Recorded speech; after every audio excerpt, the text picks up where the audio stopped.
Yohanes 20 ayat 27, 28, 29. Ya Tuhanku dan Allahku.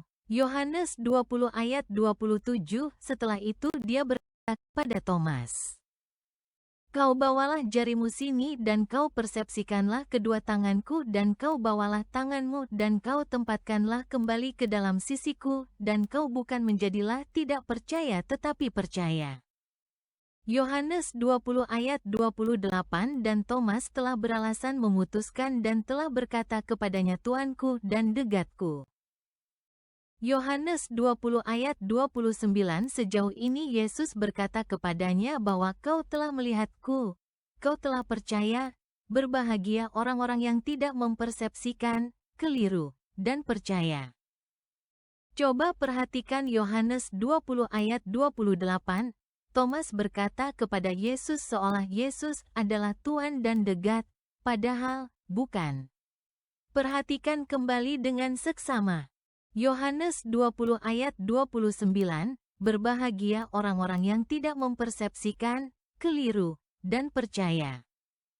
Tidak mempersepsikan, keliru, berarti, Tuanku dan degatku, bukan tertuju kepada Yesus tetapi kepada Bapa Sang Tuan dan degat.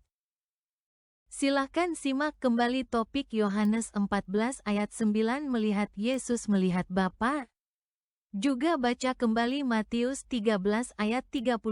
Yesus mengajar hanya dalam perumpamaan, tanpa perumpamaan Yesus tidak mengajar. Kalau mampu memahaminya, maka jelas Thomas berkata Tuanku dan degatku bukan tertuju kepada pribadi Yesus, tetapi kepada pribadi Bapa. Karena Thomas terpesona dengan kuasa mujizat Bapa melalui Roh Kudus. Karena Thomas berkata demikian setelah meletakkan jari di bekas lubang paku di kedua tangan Yesus.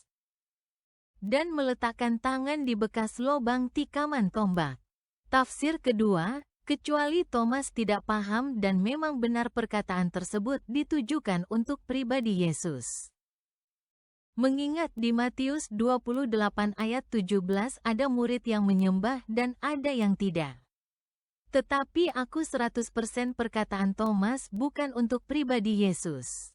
Baca juga topik, Yohanes 14 ayat 9 melihat Yesus melihat Bapa.